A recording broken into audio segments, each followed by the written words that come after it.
There is one main thing that I learned from Maria João Pires. It is that the way you play and your approach to music and your approach to music making and to composers and to everything that is in this art should be, and most of the time is, the perfect extension of who you are as a person.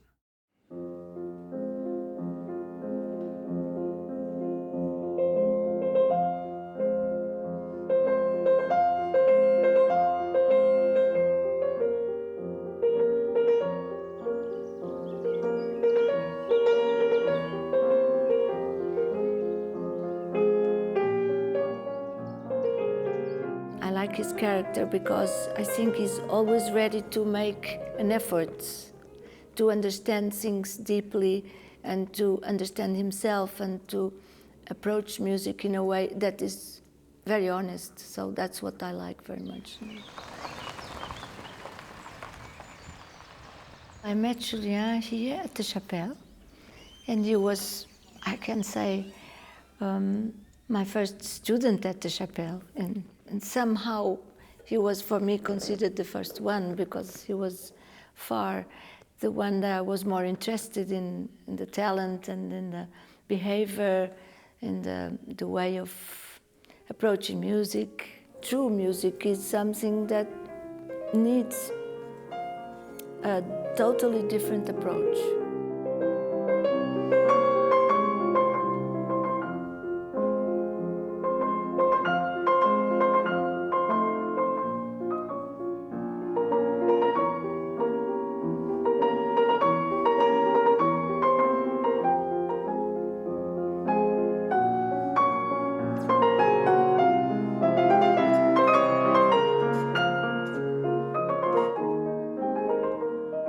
Technique doesn't exist. The technique is something, it's how to use your body in order to produce something you want to do. And this is every moment changing. So because it's always changing, you can't consider it a technique. It's an art of using the body. Of course, you can see dancers have a technique, musicians have a technique, but it's our words to explain it, because in the end, it's not a technique. If it's a technique, it's not good anymore. So I think we approach music and we see how can we be the instruments of that. Studying with Maria João Pires has changed quite a lot. But the funny thing is, and actually that's the reason why I wanted to go to her class when she opened it 2 years ago, is that she doesn't continue where the others have stopped. Like, as in, you receive a certain kind of training and then you go to another teacher and he sort of takes you where you are and then, builds upon that. The main thing she does, and I think she'll agree with that, she changes the perspective. Like I said, the one thing you learn with her, and in that way she's even more someone who teaches by who she is than by what she says. You learn that the way you play is the extension of who you are in life. That doesn't mean if you're a good person you play well. It's not as stupid as that. But it means if you're generous, if you're concerned, if the quest for beauty and for real things is something that haunts you in life, and not just like some sort of mask you put on when you're practicing your instrument, it does make you a better musician. It's a view that few teachers adopt, not because they would disagree, but because I think they probably consider that that is something that has to do with your own life, and they're not there to teach you that. And she does teach you that. Of course, she teaches you things with the instrument. She teaches you things about music, about phrasing, but those are just the elements that constitute this larger view, and it shines through everything she does.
Julian first came into my life in a quite surprising way. I was putting on a little festival in London, and a pianist who I know very well and admire greatly, Alexander Magyar, I asked Sacha to play in the Carnival of the Animals, but of course it needs a second pianist. And Julian was Sacha's recommendation, and he came to London, and he was here for 4 or 5 days, and I saw a lot of him, and we talked a lot, and I thought he was a very interesting person to watch. This was probably 6 years ago. Donald is many things. He's a ridiculously amount of different things, and it's absolutely brilliant. He's the authorized biographer, I think that's the way you say it, of Roald Dahl, whom he met, I think, for the last 10 years of Dahl's life. He's been very closely involved with the Dahl estate. And this Dahl estate organized a festival, a one-week festival in 2008. And I was asked to play there through a common friend of ours.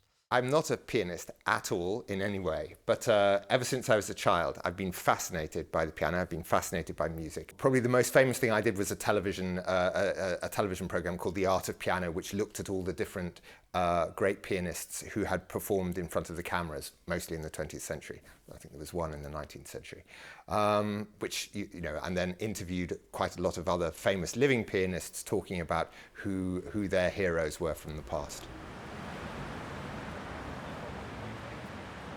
I think Julian likes coming to London. He's a very cosmopolitan person who seems to be able to speak many, many languages and feel at home in many places. But I think my piano spoke to him. It's got a very gentle singing quality. It's quite old. It's not a sort of beast of a piano made for the concert platform. I think it's quite a convivial place for him to come and practice and rehearse. And usually after 3 or 4 hours, it's quite interesting actually listening to him rehearsing, because he's very deliberate and very focused on what he wants to get right. There's an obsessive quality when you hear him trying to get exactly the sound or the balances between one hand and the other, and working out how to colour a chord.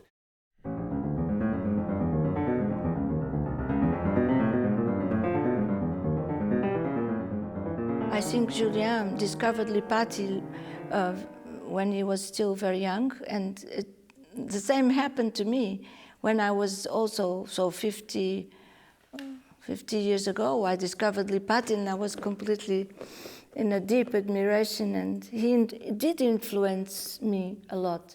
Many of the earliest conversations that I had with Julian when I was just getting to know him were about other pianists. He was intrigued that I had done The Art of Piano, and so he was constantly asking me who I thought was good at one thing or good at another. And even when he was, even 6 years ago, he had an amazingly already developed sense that somehow the pianist that spoke to him really extraordinarily closely was Lipatti, with whose recordings I was quite familiar. But through Julian's enthusiasm, I actually became even more intrigued by Lipatti. Of course, he's fascinating because there's a very small body of work. He died young.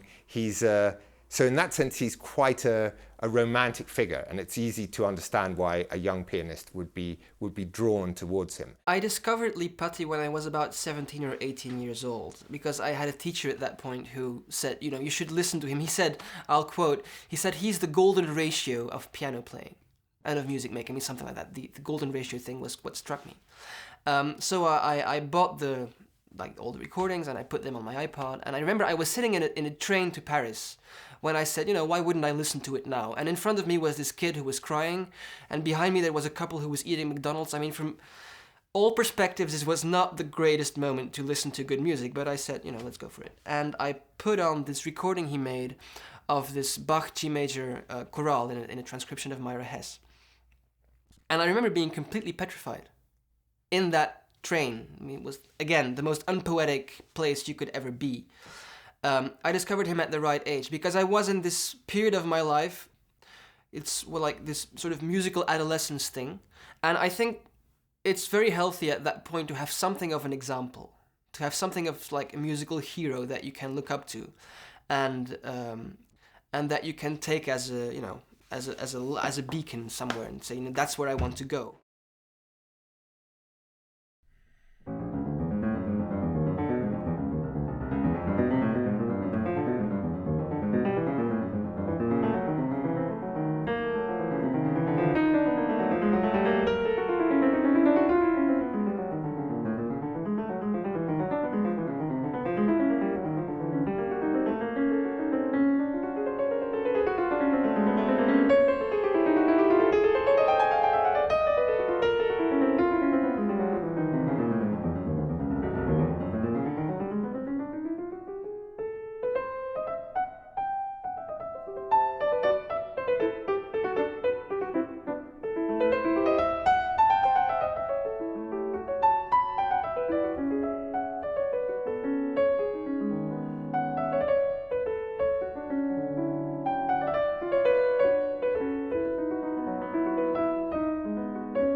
Lipatti was one of the artists that had the most honest approach of music. I mean, honesty in a very deep way, how human beings can see the truth in something.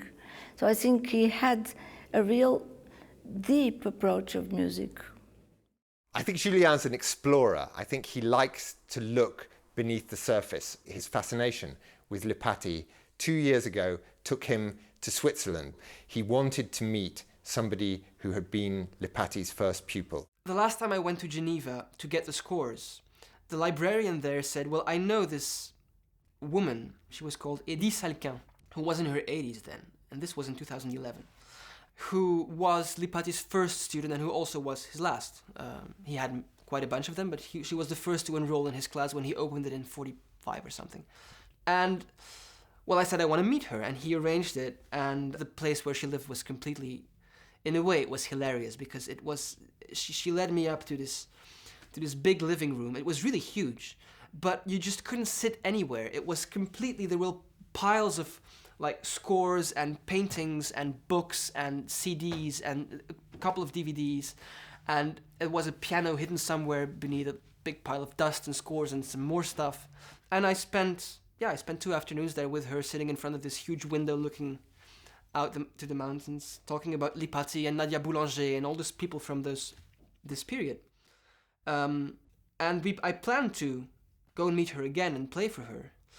And unfortunately, she died 2 months later. I'm not really into fate things, but at that point you cannot just help thinking of, this was somehow meant to be, and she was actually, let's pay a tribute to that in this epoch of women's rights and women's liberties. She was the first woman to have obtained a conductor's degree.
It's one of those Liszt pieces that is quite well known, but it's not the sort of piece that you that's a totally obvious one for a young performer who's trying to make their name and reputation to show off what they can do with, because it's deeply meditative, it's poetic, it's serious. I keep coming back to this serious thing, and it's also perhaps these are emotions that aren't discussed or explored so much by musicians these days, because there's a desire for bravura, for showiness, for something perhaps a little more superficial and easily pleasing. Whereas, the audience also, I think, has to concentrate in the Bénédiction de Dieu.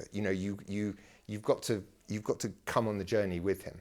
It's just not what people program the most when they play Liszt, because it's not necessarily what people expect to hear from Liszt, and it's not necessarily what works the best in the concert. It's a 20-minute piece. It's extremely difficult, and yet afterwards, people don't stand on their feet and clap and cheer hooray in the audience. It's just not the kind of piece for that. But I don't mind. It's a beautiful piece of music, and it should be played because it sheds a light on an aspect of that composer that in a concert hall is not very often seen.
if you ask me about the young musicians that work with me, what I wish for them, and in this case for Julian,